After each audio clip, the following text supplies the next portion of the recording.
to West Virginia and Commonplace. Today we doing a versus battle, but this versus battle is one sided. I got with me Red from what podcast? Cold Red a podcast. And this was a spur of the moment deal. Like I just dropped the line in his box and he just answered it. He didn't even know what he was getting into. Ah, Now, not at all, man. right. So here's the thing: the Lox and Dipset. This is what this battle's about. This is like it ain't from my childhood. It's actually from my time, like a little bit outside of high school until I was like up to like 21. Because the thing about both these groups that got me, and you can probably agree with this, and we'll get your point on this in just a moment. To me, I was always Dipset. The Lox was cool because I was in middle school and all about the Benjamins, money, Mm-hmm. power, respect. All that Facts. stuff was coming out then. So I was hyped with it when they was with Bad Boy. And really, when they went to Rough Riders, I didn't really get down with them until it was D Block with J Hood and all that. And outside of that, it kind of went crazy. And then, no offense, Styles P and Jadakiss became the truth. Sheik Luch, I don't really know because Sheik Luch was like, to me, he was like just an add-on member to the group. So Mm. sort of like Freaky Zeke with the Dipset. Jim Jones, Jules Santana, and Cameron actually went and did things later on. And Cameron was doing his Facts. thing prior. So, Red, tell us real quick. Tell us about your experience with Dipset. Man, in all honesty, it was just like a whole movement. At first, I won't front. I wasn't really, I wasn't really feeling Cam Flow. Even back in the horse and carriage days, and I wasn't really on that or enough stuff. I'm from Duval County. I'm from Right. Florida. I'm 904 representative, Florida boy. So that up north flow, it wasn't really my thing. But then, it kind of caught on a little bit. I really love Jules style. Um, God darn, the whole movement together, just like what it stood for. Golly, you've got the camp is so big. You've got Jules, you've got Jimmy, you've got Cam, Freaky Zeke, you've got hell, even Max B rocked out with him like that. Yeah, for a little And I, bit. I know I'm missing. Damn, I can't think. It Hell was Rail, Hell Rail, J.R. J.R. Ryder. Ryder. Woo! You talking some cats that could. I'm a fan of bars, and you talking about some cats that I just named that can spit and rap their ass off. That will rap you under a table. Now Jada, he can spit. Jada is the spitter of the Lox. Styles P, to me, I don't. It's Styles P is the Whataburger of rap. Everybody rants and raves about Whataburger, but I'm like, what about it? I mean, that shit's it's just a burger to me. So Styles P, he outside of I get high, high, Hi, high. hi. I mean, realistically, what do you got with Styles? Not, What? not really And much. then again, Sheik Luch is um what's the daughters off of Family Matters that went upstairs and never came back down? I Judy, mean, Judy never. Yeah, Sheik is the Judy of the rap game. Like, I mean, what do you? Everybody gets on me and says, nah, Sheik can spit, she can rap his behind off. I'm not impressed. But you put him up against, and you put them up against Dipset. It's a landslide for me. You've got Cam's full catalog. You've got Jewel's catalog. Jimmy is the Diddy of the group, to be honest. I Right. mean, that's just what it is. Somebody in the camp is putting Jim's raps together, and that's where it's coming from. But then you've got Hell Rail, J.R. Ryder, and like the one thing that really sold me, is I remember sitting listening to Funk Flex one night.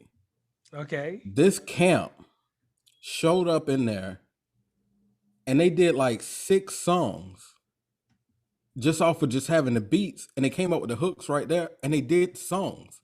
They were like, fuck it, let's put tracks together. They started playing beats, somebody rapped the hook, and then somebody come through and rapped the verses. And they did like 6 songs, like for just hours on end. What other camp that can just walk in the studio in a radio interview and just put out tracks? right? they were, I mean, it was, they were different. They were different. And, I don't think the Lox's catalog is going to withstand. It doesn't withstand. You've got 4 albums. Yeah, you have the individual albums by Jada. You've got your individual albums by Styles P, and I think what Sheik had one individual album, He might have had one. I but don't even know. yeah, he had one album that came out. But again, see the look on your face that tells you alone right there. Like, Yeah, like what what is about it? that? And that's one thing I want to touch on real quick. Sheik Luch. I'm gonna be 100% honest. We got 2 years of age difference between us, but I can agree. Mhm. You may be able to agree with this. I'm gonna go back to one song that cataloged the Lox and keeps them on my playlist. The only song, and y'all can get my playlist on Apple at JR365SP. It's all about the Benjamins. Commercial hit. We know last thing that Biggie really put together. Mhm. That was the only time I felt like Sheik Luch spit bars. I don't even remember what he Mm. said, but I know that when I heard the Lox on there, I was like, the Lox? And it made me give their first album a listen. That one song. And to me, no offense to anything else they done, because Jadakiss is in the realm of lyricists. He's got Mhm. a certain level that I would put him in the same stage as not necessarily a Rakim or Nas, but I put him like Lupe Fiasco type, not on the knowledge tip, but as a lyricist, him and Fabulous and people like that, it's a certain thing that they go into. Styles P, I really think it was just some part of their cult following that people went with them, but it was when they were D Block with J Hood. Them mixtapes was fire.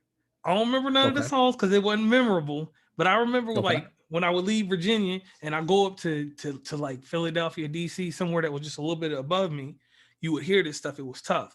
But I go out west, like going towards Columbus or even going out to St. Louis or somewhere like that. I ain't hear none of that.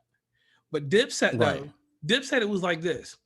We ain't gonna look at Cameron from Confessions of Fire because if he plays anything during that, I'm gonna be like, yo, you assigned to Mace back then, whatever. SDE, when he came out with SDE and he was doing that little sound that he's doing now and with the rap cadence that nobody does and that non-lackadaisical rap, because no offense, he does have bars, but sometimes his shit don't make sense. But as a whole, Jules Santana, when he brought Jules Santana out on the forefront, with what was the album called? From Me to You. From me to That you. yeah, that was the banger inside of Dipset.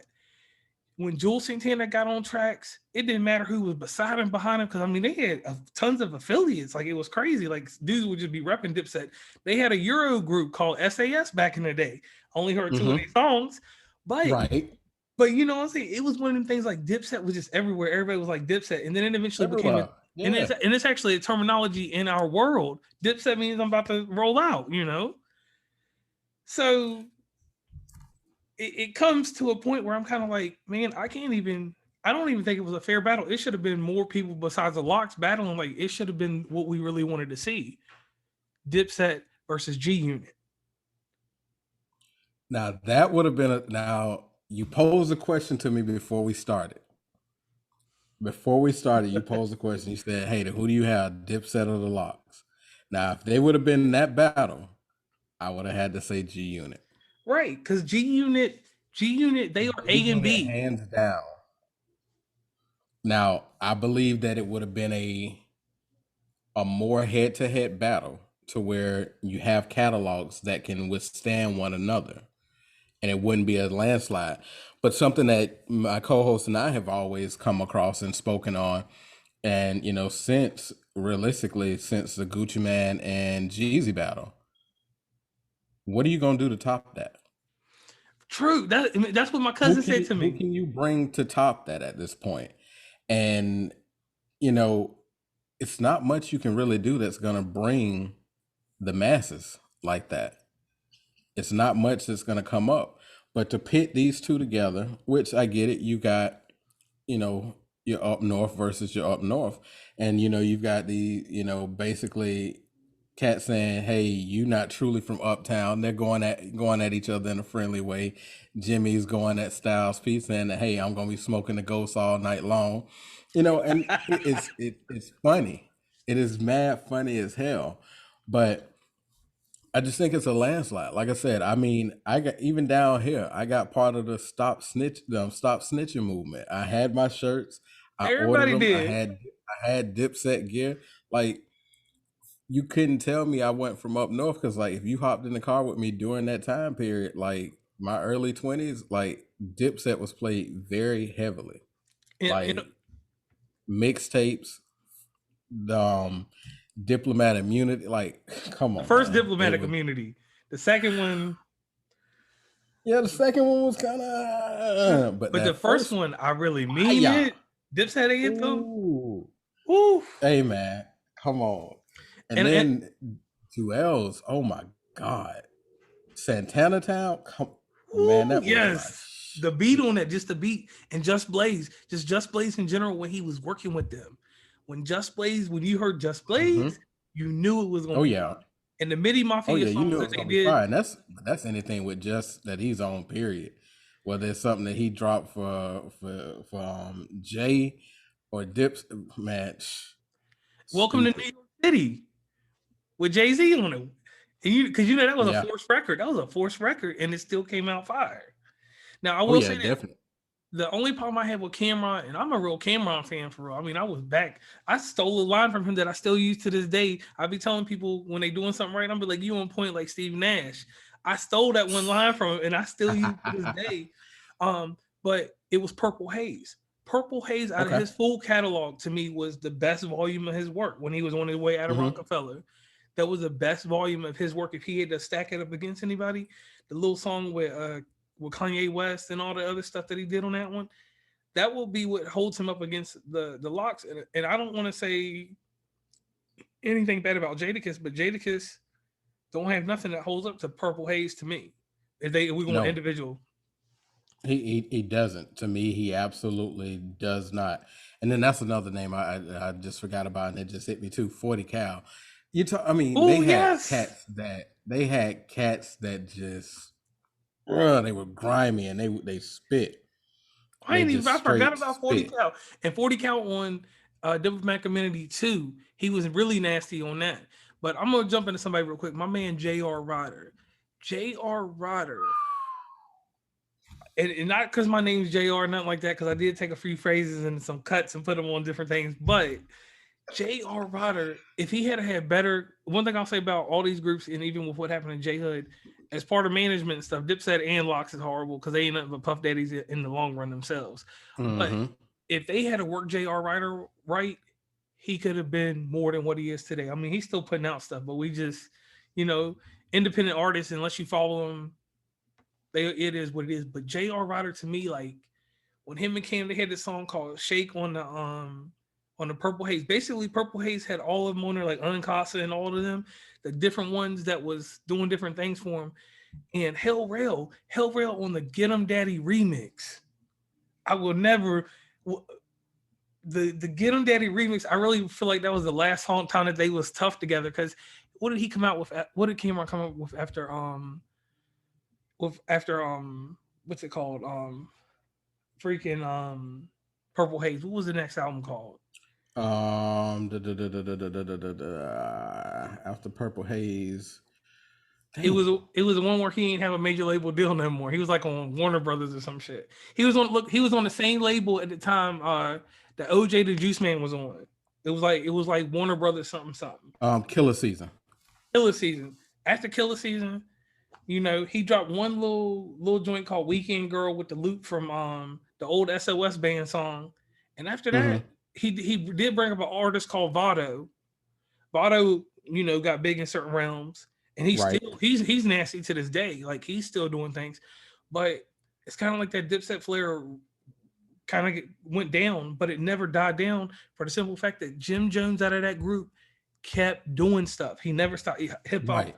He kept it going. He kept the movement going. And to be honest, even after all of them are, even after Jewel's kind of faded out, and Cam kind of just faded off and whatnot, he just continuously did stuff to keep it relevant.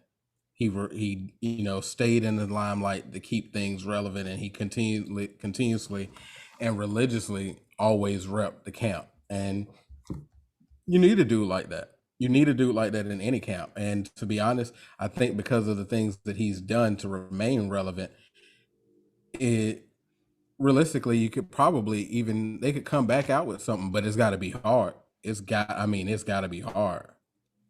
And then one thing that we gotta say about Jim Jones, we gotta give him respect.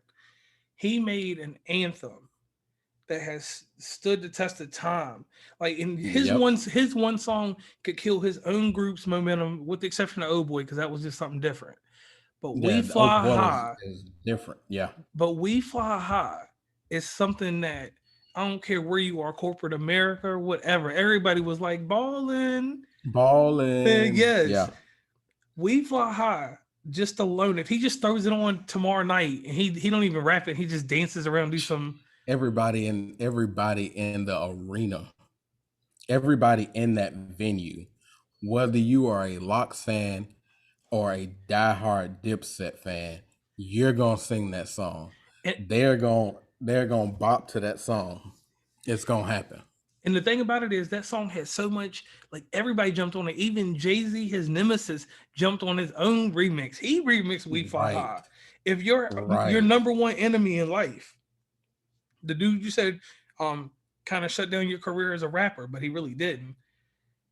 The Bam. fact that you're not really truly being a rapper shut down your career as a rapper.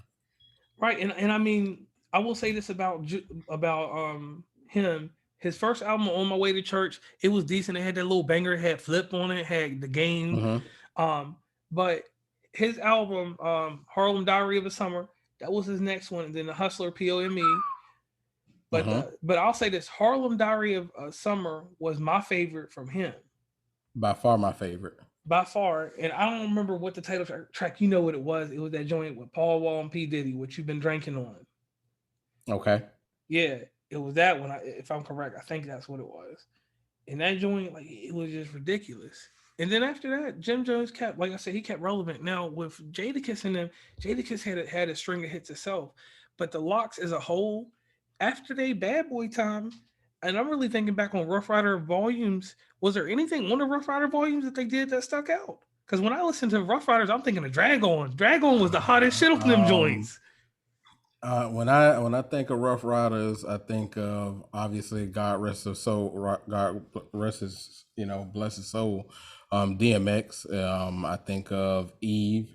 I think of Dragon, and I don't really.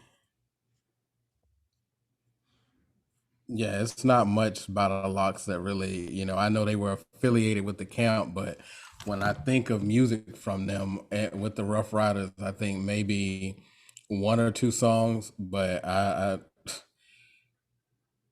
it's not much. And I'll tell you the one song when you mention Rough Riders, or maybe, and I'm gonna bring that up too. One song that immediately comes to mind for me. Again, I'm a Southern guy. I'm from down here in the bottom. Okay.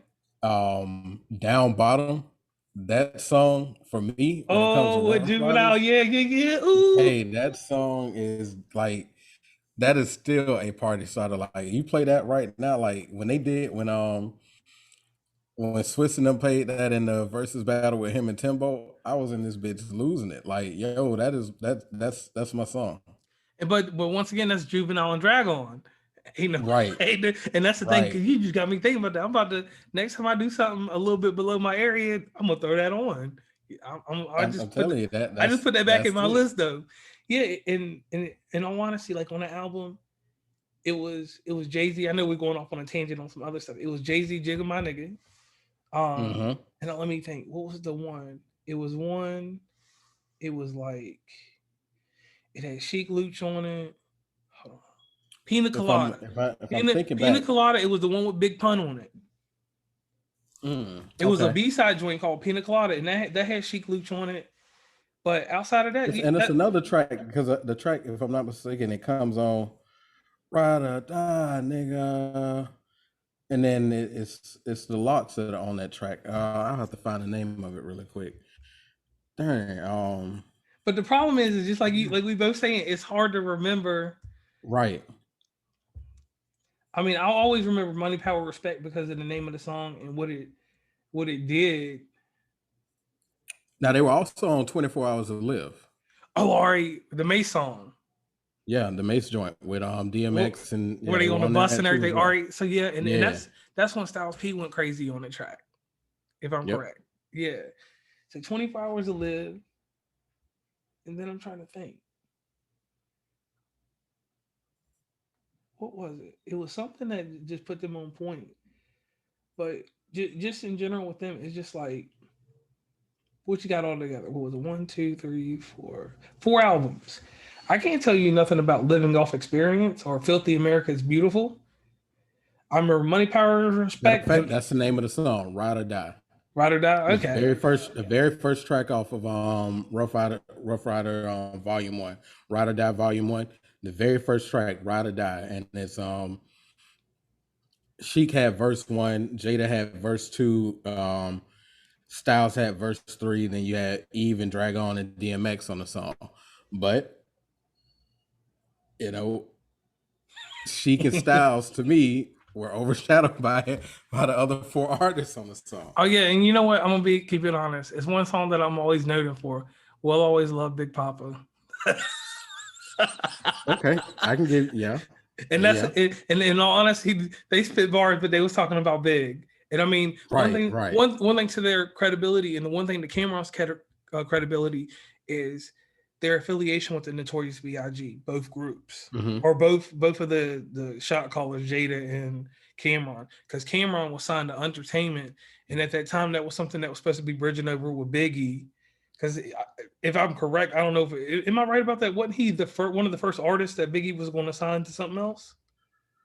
I don't think he was the first, but he was definitely in the top 3 to 5. Yeah. Yeah, something along there. But he had affiliation with Biggie, and it wasn't just because of his affiliation with Mace, though. That's what I always remember everybody talking about. And it was Lance Riviera. That's the one that had Entertainment. That he had some business with Big too.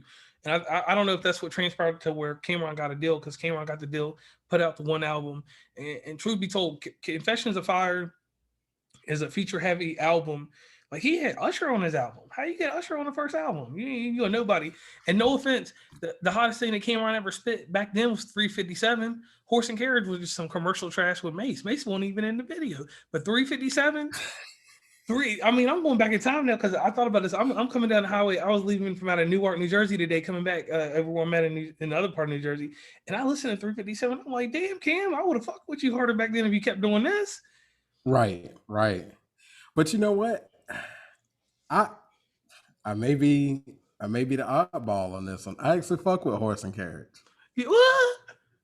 That surprisingly, I fucked with Horse and Carriage, like, because it was comical to me. That's why I think that's why it was the punchlines that were in it that made it funny. That made it an okay song for me. I won't say that it was, something that had to be on a playlist, but I fucked with it. Right, and I'm gonna go back later on this evening, or like after we done with this, I'm gonna go back and listen to it. And you know what? I'm thinking about it. You are right, because he did say some random stuff that was funny. Something about the ice that Gretzky skates on, or something about a diamond. Right. Right.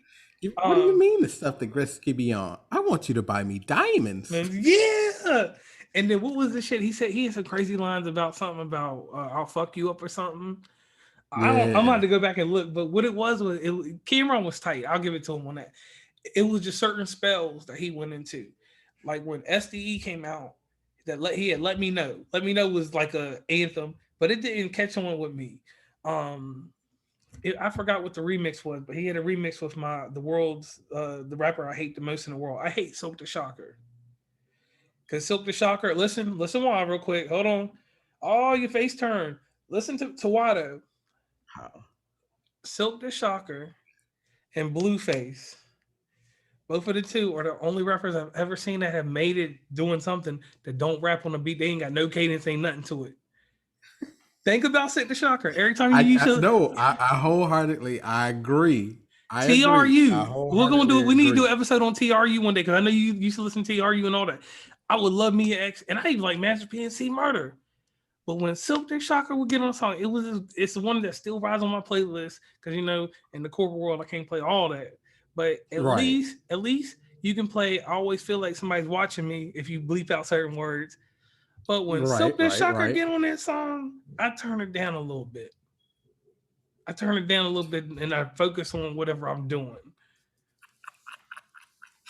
Yo, that is funny. I mean, just calling it what it is. Silk the Shocker was today's Coley Ray.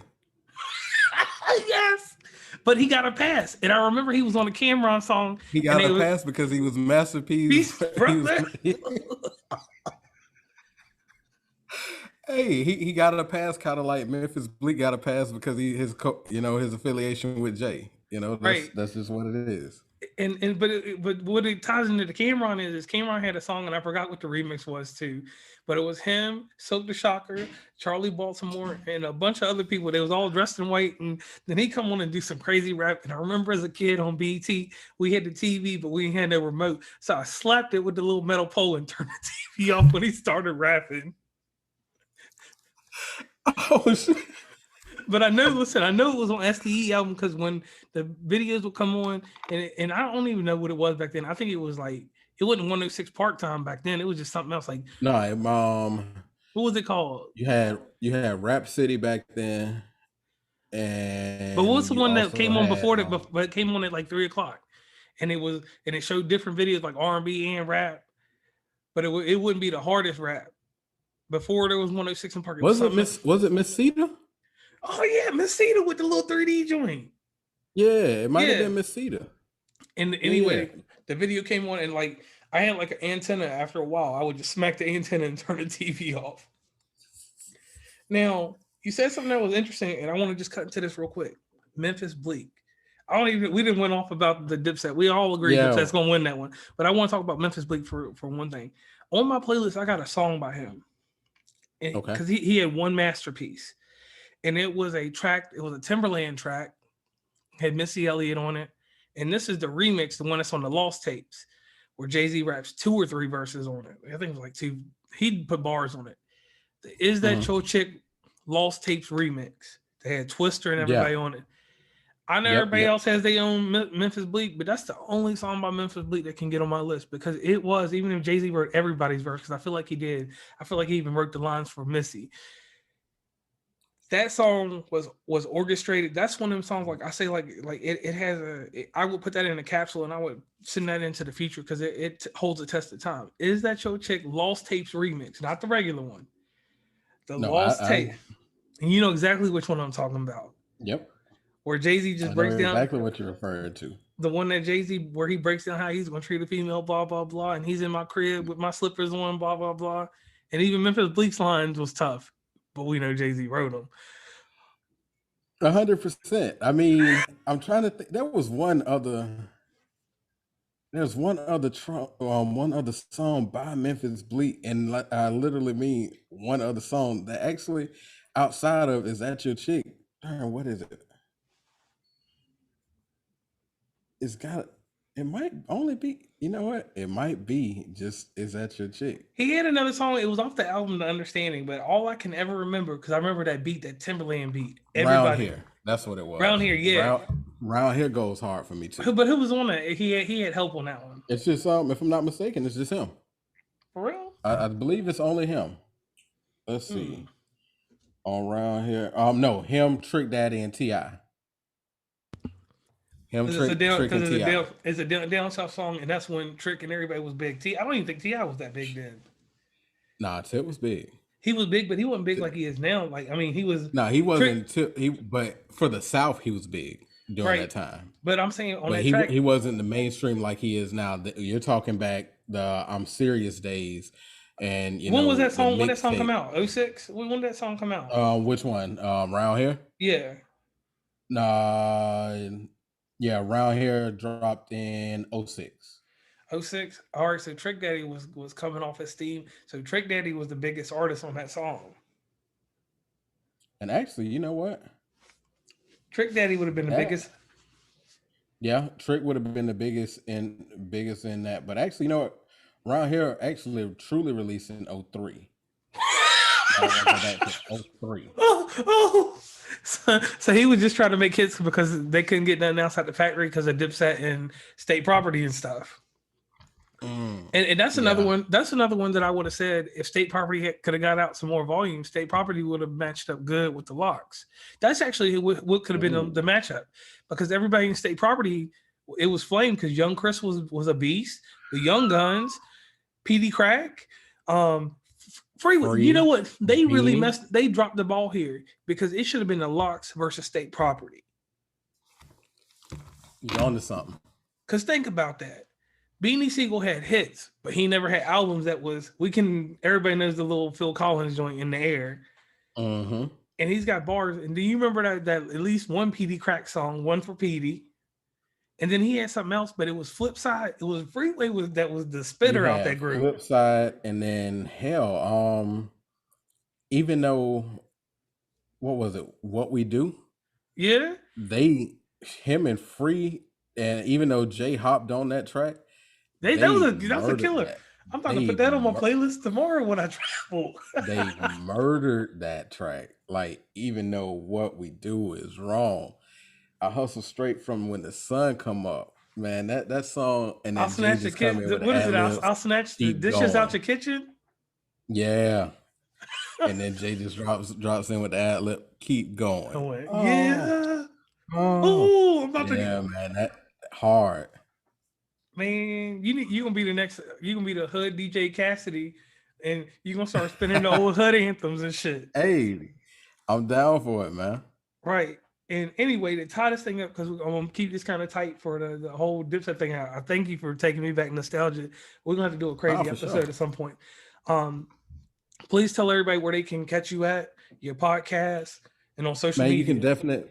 Hey, for sure. You can catch me on social media at on Instagram at JustRed904. You can also catch me with Code Red, a podcast. That is Code Red, a podcast. You can find us on Instagram. You can find us on Facebook at Code Red, a podcast.